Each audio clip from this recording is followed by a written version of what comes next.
I recently had the honor of visiting the Dubai Airshow. I was invited there by Edge Group, who are also the sponsors of this video. There I not only got to press red buttons just to see what would happen, but also pretended to be super important, as you can see right here. I even put on a suit for you guys. I think that definitely deserves a like. The cool thing about the Dubai Airshow is that it's one of the few places where you can catch a glimpse of secretive new drone technology alongside fighter jets, commercial airliners, and just for some proper server balance, even air defense cannons. The one you're seeing here is Rheinmetall's famous Skyranger 35mm turret, mounted on a Calidus Demeter SPAAG. You also find yourself in the surreal situation of seeing aircraft that have very recently faced each other in real aerial combat, such as the Pakistani JF-17 Thunder and the Rafale. It was also the first time I saw the Russian Su-57 and the US F35 being exhibited at the same airshow together, and not only that. Both aircraft delivered an absolutely stunning aerial performance, which I'll be sharing later in the video in raw form, so stay tuned. Speaking of the F35, if you're into cosplay, you even had the chance to sit in the cockpit and pretend to be a F35 pilot for about 20 seconds, which was actually way cooler than it sounds right now. Of course, I'm only kidding. You could actually sit in there much longer and were even allowed to take photos and videos. But since there were a huge number of visitors waiting, I kept my cockpit time short so others could also experience the joy of playing fighter pilot. What can I say? I'm simply a true gentleman. I even met a girl you should all already know. Here's a little hint, she's definitely a 10. For those who are more into the commercial side of aviation, there was also the chance to explore several huge airliners. My personal highlight was definitely the Emirates First and business class section, which even includes an onboard bar. Do you think I'd make a good flight attendant? The biggest unsurprising surprise was the unveiling of Omen by Anduril and the Edge Group. Omen is a hover-to-cruise autonomous air vehicle developed to deliver long-range, heavy payload, multi-mission capabilities in austere and communication-degraded or denied environments. It features a modular open architecture, meaning operators can reconfigure and scale its capabilities to meet specific mission demands. As a Group 3 tail-sitter, Omen is runway independent, offers quick setup and launch, and combines the endurance and payload capacity of larger platforms with the affordability and agility of smaller systems. Beyond that, not much else is known about the system so far other than the fact that it is intended for dual-use purposes, meaning it can be employed in both commercial and military settings. I called the collaboration between the two companies an unsurprising surprise because, in my opinion, it was only a matter of time before a project like this would emerge between them. Both Edge and Anduril share many similarities. Both are strongly focused on autonomous systems and artificial intelligence. Both are relatively young, aiming to be disruptive, and both invest heavily in technologies that fit their respective portfolios and core capabilities. There's really not much more I can tell you about this right now other than the fact that I wanted to touch it, and you bet I did. Both Hamad Al-Marar, the managing director and CEO of Edge, and Palmer Luckey, the CEO of Anduril, were present on site. I would have loved to talk to them about the project, but unfortunately I didn't have the time because I had urgent matters that required my full care and attention, as is clearly visible here. Well, maybe next time.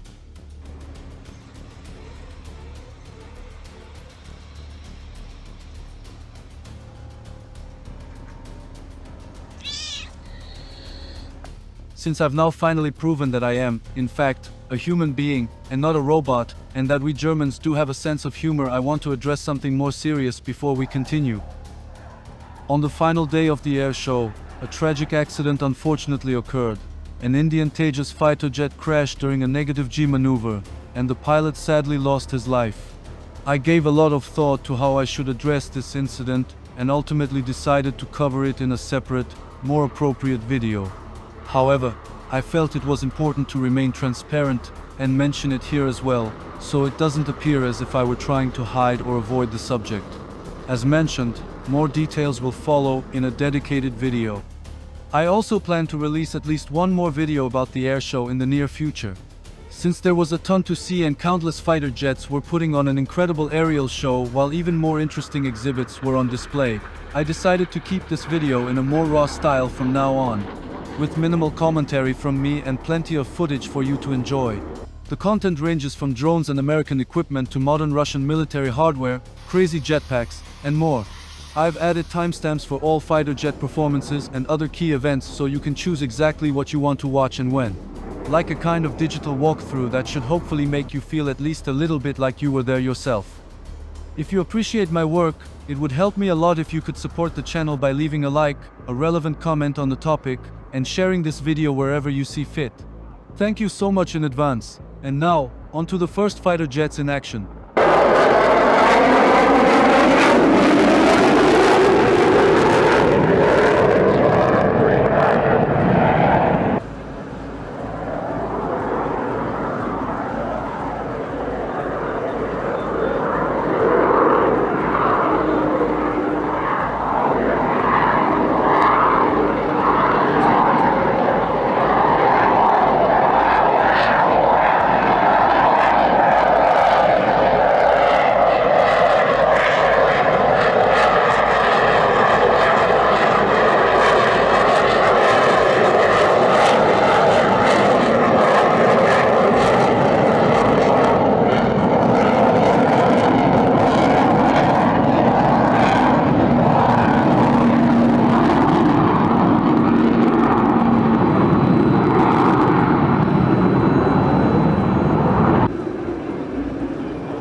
No, you like film planes, yeah?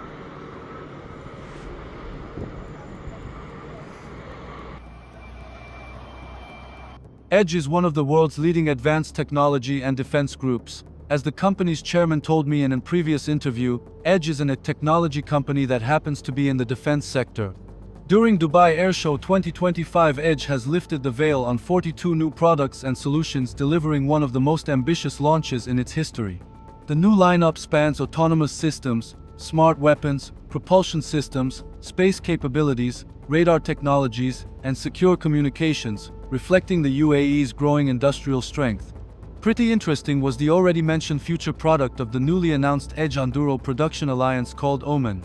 Omen is a hover-to-cruise autonomous air vehicle, AAV, designed to pack the endurance, payload, and mission flexibility of much larger systems into a novel runway-independent Group 3 airframe. The joint venture enables Edge to access Anduril's continuously updated Lattice software platform, a foundational layer of AI-driven command and control that will supercharge both new and existing in-scope joint venture systems.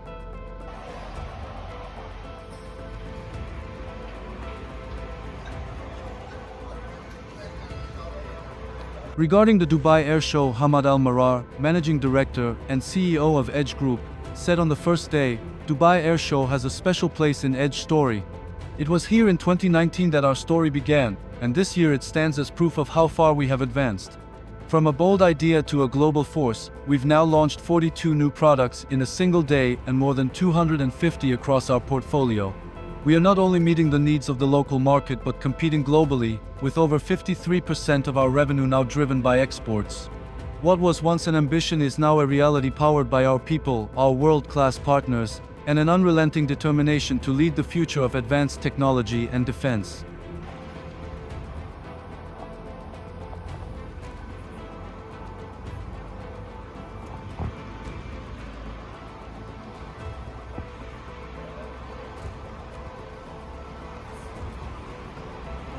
Edge also added the Journas M, a medium-altitude, long-endurance system for intelligence, surveillance, and reconnaissance roles and strike missions to their arsenal. According to open-source information, the UAS is designed to have an endurance of 20 hours, a maximum takeoff weight of 1,200 kilograms and speed of 150 miles per hour. The vehicle, which has already begun flight trials, has a range of 200 kilometers and can carry a 280 kilograms payload. Not much more is currently known about the system and its sister platform, the Journas S.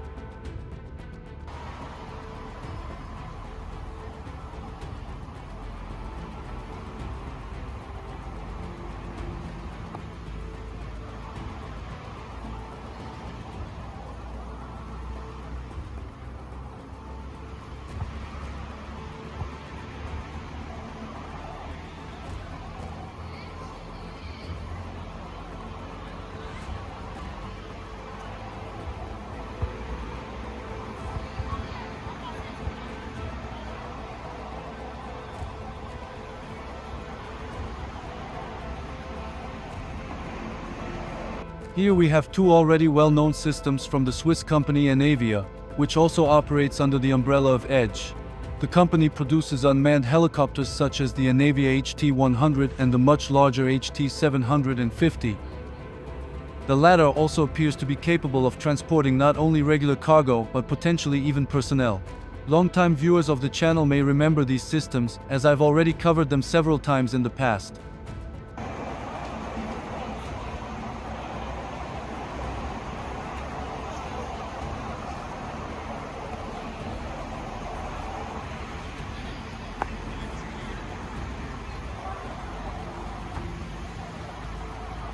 You might also remember the Reach S, which I've already covered in the past. The Reach S is a UAV designed for intelligence, surveillance, and reconnaissance missions, with the ability to carry light payloads and strike targets.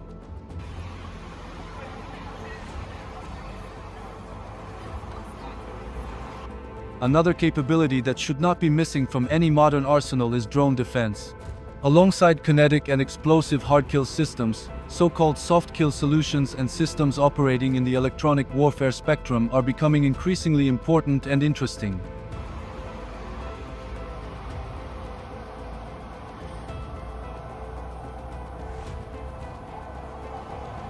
At the airshow, a range of such solutions was presented, including the Sky Shield system.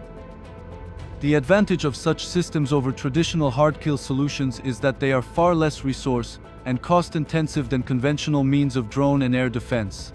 Of course, there are limitations in terms of range and, in some cases, weather dependence, but these systems should never be viewed as alternatives, rather as additive components within a layered air defense setup.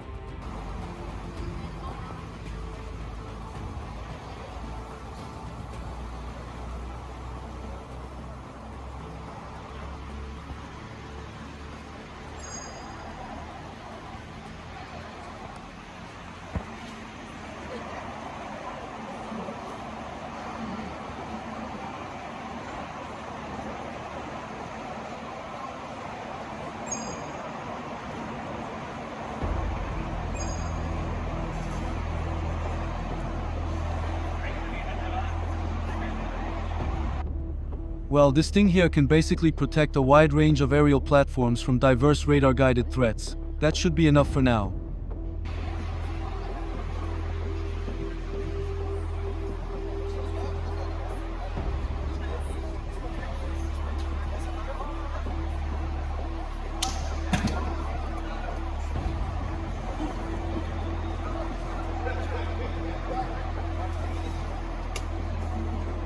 The company also showcased a range of loitering munitions, including the Shadow loitering munition family and the Hunter family of loitering weapons, as well as several interceptor systems that can be used for drone defense and, in some cases, for strike missions.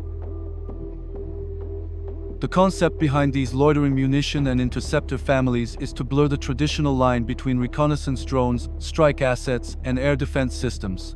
Instead of relying solely on large, expensive platforms or missile systems, these solutions focus on saturating the battlespace with relatively low-cost, networked assets that can both search for targets and engage them immediately once identified. In a defensive role, the interceptor variants act as an aerial countermeasure layer, hunting down hostile drones before they can reach their targets, while the strike-configured loitering munitions perform precision attacks against vehicles, radar systems, artillery positions, or static targets of opportunity. Loitering munitions change how precision fire is applied.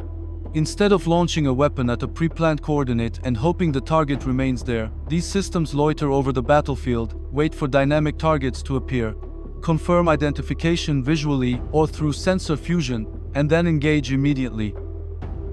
Interceptor drones represent a fundamentally different approach to air defense compared to traditional missile systems. Instead of firing costly ground-launched interceptors at cheap incoming drones, the concept is to fight drones with drones using fast, reusable, or low-cost autonomous interceptors designed purely for aerial pursuit and close-range engagements. Their mission isn't to carry heavy warheads or long-range sensors, but to sprint toward detected targets, visually or electronically lock on, and neutralize them either through kinetic impact, proximity warheads, or directed energy effects. What makes them effective is their flexibility. Of course, the need for missile-based air defense like the Skyknight system I've mentioned many times before remains. It is a short-range air defense system designed to counter drones, mortars, rockets, missiles, artillery rounds, and other aerial threats, and is intended to operate in conjunction with Rheinmetall's revolver cannon systems. Cruise missiles and precision-guided munitions occupy a different niche in the modern strike ecosystem than drones or loitering weapons. They are not designed for persistent presence over the battlefield or flexible target hunting. Their purpose is deliberate, pre-planned destruction of high-value or heavily defended targets at long ranges. Where drones search for targets, cruise missiles are launched only once the target has already been positively identified and prioritized. They represent the final, decisive step of a kill chain rather than its exploratory phase. What makes cruise missiles particularly relevant is their ability to combine standoff range with very high precision. Terrain-hugging flight profiles, low radar cross-sections, and sophisticated guidance packages allow them to penetrate layered air defenses that would otherwise be unsafe for manned aircraft or slower drones. Their typical mission set includes command centers, air defense sites, ammunition depots, hardened infrastructure, airfields, and high-value logistics hubs, targets where a single accurate strike can generate operational or even strategic effects far beyond the immediate blast zone. Modern precision-guided munitions extend this logic to shorter ranges and tactical use.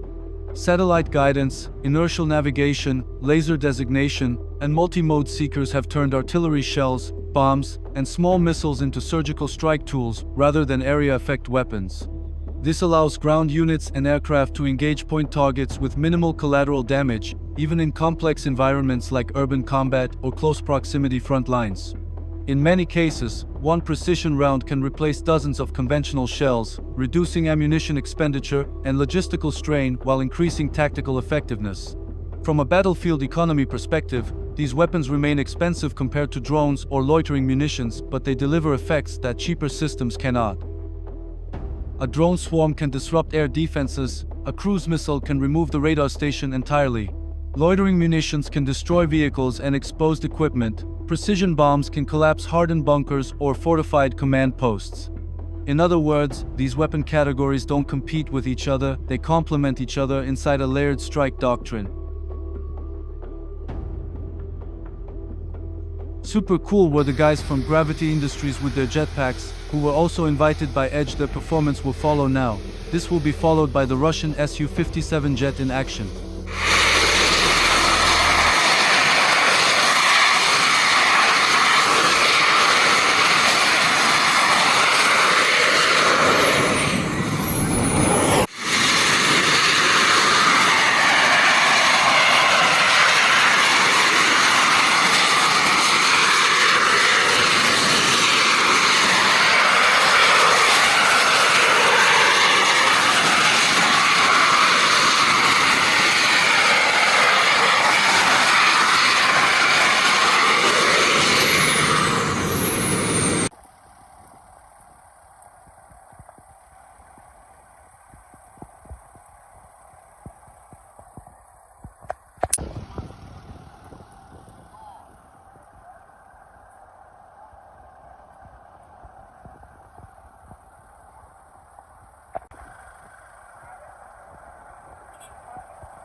What really makes the Dubai Airshow unique is that it sits perfectly at the intersection of military power projection, commercial aviation, and emerging aerospace technology. Dubai brings both worlds together on one massive stag, from wide-body airliners and business jets to advanced fighter aircraft, drones, missile systems, and air defense platforms. For many manufacturers, the airshow isn't just about flying displays, but about strategic signaling. This is where new partnerships are quietly announced, joint ventures are hinted at, and prototype systems are shown to potential customers for the first time. In a region that continues to invest heavily in aerospace and defense modernization, Dubai functions as both a showroom and a diplomatic meeting point where capability demonstration is not always separated from geopolitical messaging. Another defining aspect is the diversity of participating countries. Western platforms stand right next to Russian, Chinese, Middle Eastern, and increasingly local Emirati-developed systems. That juxtaposition is something you almost never see elsewhere. Competitors who rarely appear at the same venues end up sharing the same tarmac. From an observer's perspective, this makes the Dubai Airshow especially valuable as a snapshot of the current global military aviation landscape rather than a presentation curated around a single political bloc.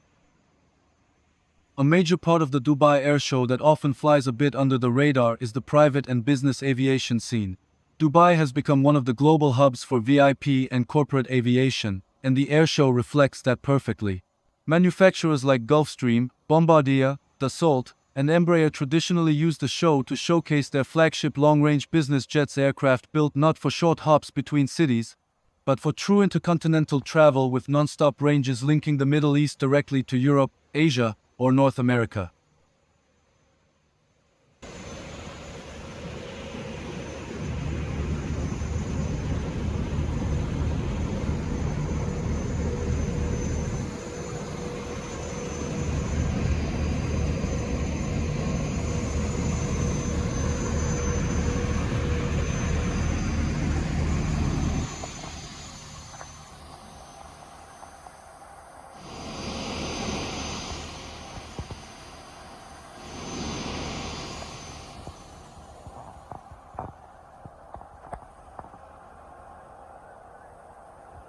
Unfortunately, there were no Eurofighters on display at the show. Most of the European military equipment came from France, with aircraft like the Rafale and Mirage being the most visible representatives.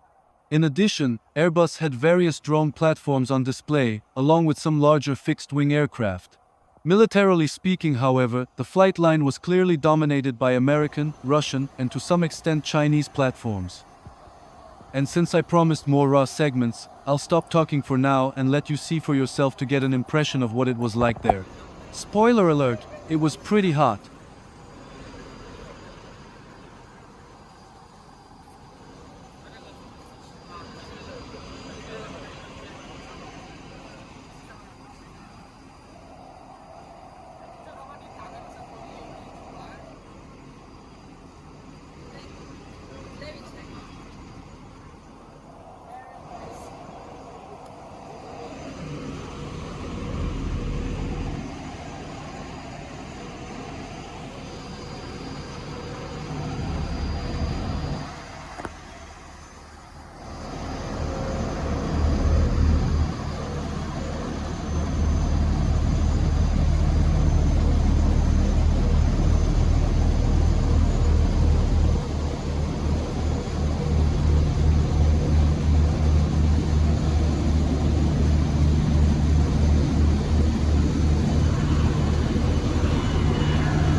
try to get to take off. We tilted last time, you know?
I think you love Tehran. They always die at the end. It's not real life. It's like suicide. I think you love Tehran. And you always use greed is good. Huh? You always use greed is good. Which is good? Yeah. Simon says, oh, this was war prophet. Who's your daddy? How are you based in your class? Yeah, yes.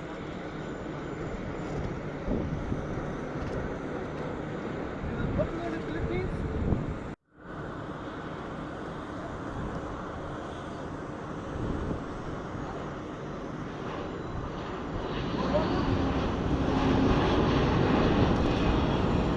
You want water?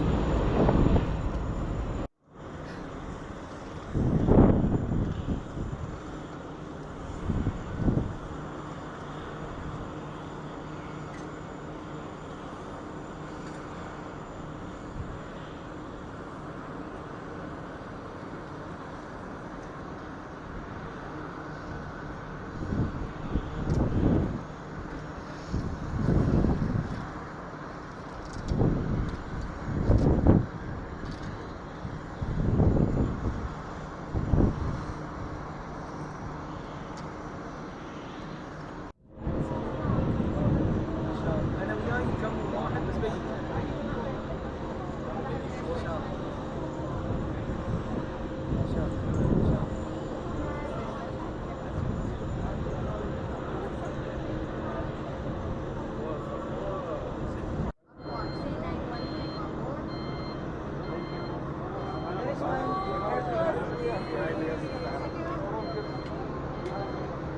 Diba ganda? Most welcome, sir.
它那个螺旋桨，对，它可以旋转的，所以可以身体起降，有时候有这个机场，机场去滑行。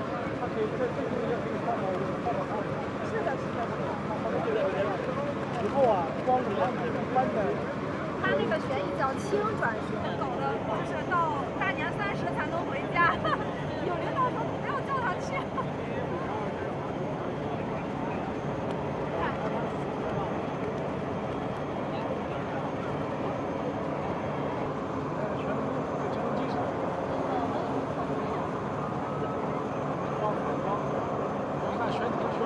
对对，对，很薄。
Thank you very much for watching, and once again, thanks to Edge Group for sponsoring this video. You can check out their YouTube channel and subscribe here. I met their team while working on all of this at the air show, and I genuinely liked them a lot. I'd love to see their work get more attention as well, so if you could subscribe to them for me, that would be awesome.